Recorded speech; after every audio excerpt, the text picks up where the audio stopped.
It has been more than 6 months since lawmakers passed the Religious Freedom Reformation Act, but some think Indiana's reputation is still hurting.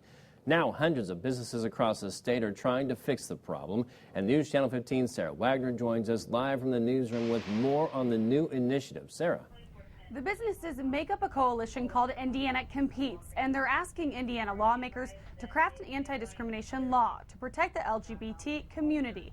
Without it, the group thinks the state's economic future could be in danger.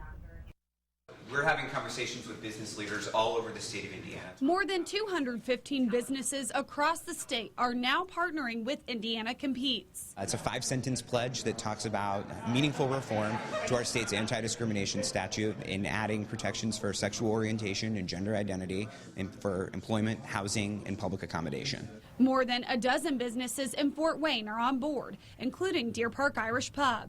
Indiana, known for the hospitality, we have to keep that exalted, and we have to work really hard, all of us, small business and big business, in welcoming all people.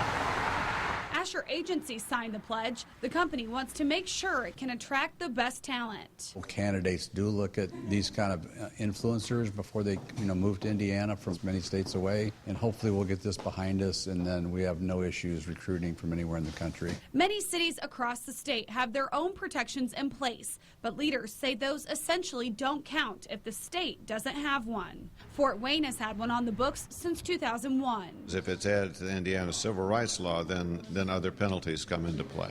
Indiana Competes says it wants to work with lawmakers from both parties to get the job done. This is not a, make boogeymen of any legislative leadership group. We certainly exist to amplify those business voices from all around the state to say, here's why meaningful reform is necessary. Indiana Competes says the goal is to have a bill passed and on its way to the governor's desk by the end of the session on March 14th. In the newsroom, Sara Wagner, News Channel 15.